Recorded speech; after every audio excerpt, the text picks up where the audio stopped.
week in the cryptoverse. And what? Today, we're going to be covering the exciting crash last night, crypto influencers and their inability to dip with dignity. And then, we'll finish up with an abundance of positive news, sure to scare the biggest Bitcoin bears back into hiding. If you jumped on Twitter or YouTube this morning, you've almost certainly seen crypto influencers down in the dumps. I declare bankruptcy! As many of them clearly did not get the memo, Bitcoin dips are for buying, not for crying. Because all you people want is more. Welcome to the Crypto Clive channel, Bit Boys and Girls. The channel showing you that kids and crypto go hand in hand. If you enjoy these episodes, please like and subscribe. And visit the description below to help support this channel, so I can keep making episodes for all you crypto kids, young and old. And as always, this channel is for educational purposes only, and is not financial advice. Always Dior. Before going to bed last night, I made my dad promise he'd wake me up if Bitcoin hit the 40s. El Salvador's president and I bought the dip together, and man was it exciting. We even saw Bitcoin wick down to 42K. Did I ever think of panic selling for even a second? No way!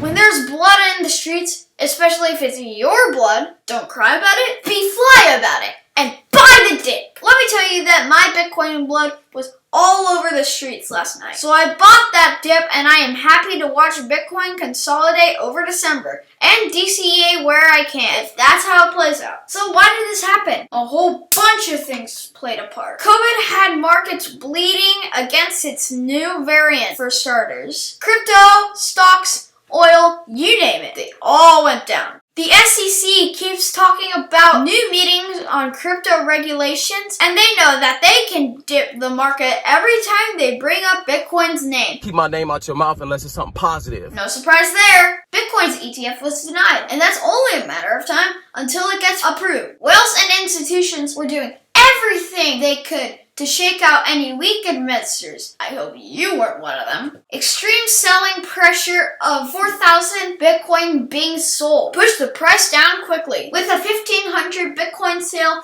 happening minutes before the flash crashed just below 42,000. I watched it with my dad last night, and it was exciting. If you know how the game is played, you make money when Bitcoin slams up with gains, or when it crashes down with discounts. So I'm confused as to the long faces on so many YouTubers. No, sir, I don't like it. As I had nothing to cry about. But the main reason I believe this happened is because Bitcoin is gonna Bitcoin. The cryptoverse does not care if influencers shout from the top of Mount YouTube that they are owed an end-of-year Santa run-up. Not any more than it cares when Charles Munger says, "We should have been like China and banned Bitcoin." Bitcoin doesn't care about either of these opinions. So it's important to remember, you only lose money if you panic sell. Oh my God! Okay, it's happening.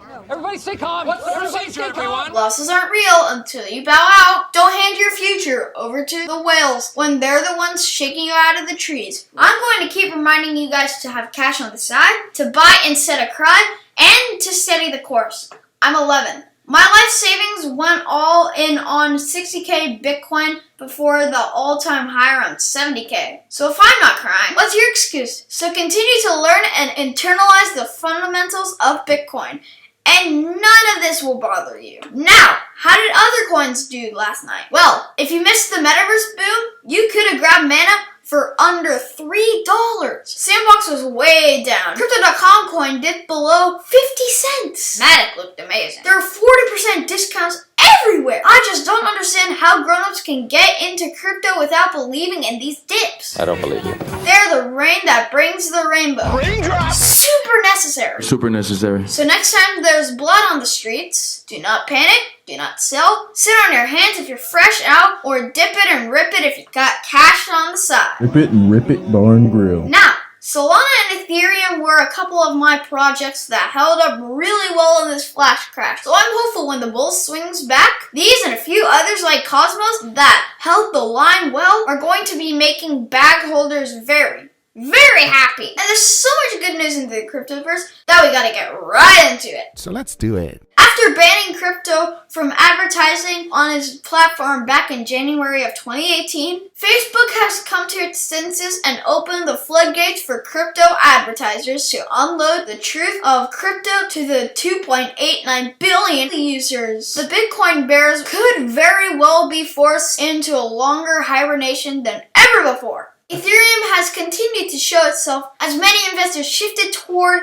an ETH-heavy port last week. As my good buddy Ben is always saying, almost everything bleeds against Ethereum. I was telling my dad weeks ago that we might want to be heavier on ETH than we are on Bitcoin. The strength ETH has had in these crashes has definitely shown to be a real alternative to Bitcoin's store of value over the next few years at least. 20k ETH seems all but unstoppable, and 100k ETH in a few years no longer seems unrealistic. President Nayib continues to lead by example as he bought the dip with me last night at 48k. Not surprisingly, Peter Schiff's failed attempt to rain on El Salvador's parade was shot down by none other than his own son, Spencer Schiff. My dad replies, your signal to buy more. Michael Saylor continues to fly the flag for crypto, this time on Tucker Carlson's show. While I am not involved in big media successful attempts at making everything left versus right, I am thrilled whenever liberty and freedom advance on either side of the aisle. If I told you the oxygen is getting sucked out of the room and there's an oxygen mask drops out of the ceiling over there, what would you do? Put the oxygen mask on. Bitcoin is the oxygen mask. So you're saying the whole point of Bitcoin is to escape the inflation vortex that has consumed all these previous empires? The point of Bitcoin is to fix the money. That's why empires collapse. That's why economies collapse. It's a problem for every institution. It's a problem for every company. It's a problem for every city, every municipality, every government, every civilization. They all have this problem. And you can generally trace the problem to, I fought a war I couldn't afford to fight, and I paid for it with money I didn't have. You've made the most compelling case I've ever heard for the need for something like Bitcoin. So good on ya, Michael Saylor. In kind, Jordan Peterson, another leading influencer in politics and academia, has recently been orange-pilled by Bitcoin. So we're hoping to deliver the orange pill to Mr. Peterson. Wow, that's really something. Like that idea that you can monetize energy production in areas that wouldn't be able to ship the electricity to market. That's absolutely mind-boggling. Did you just say mind-boggling? Yeah, mind-boggling. You know, when things are so crazy, it gets your thoughts all trapped like in a bottle. Take me like 5 years to think that through. Goldman Sachs and other banks on Wall Street are exploring Bitcoin-backed loans. This comes after banks like Silvergate and Signature announced Bitcoin-backed cash loans earlier this year. If that doesn't tell you where we will be with Bitcoin in 5 years, I don't know what will. I mean, the government is counting on us for taxes.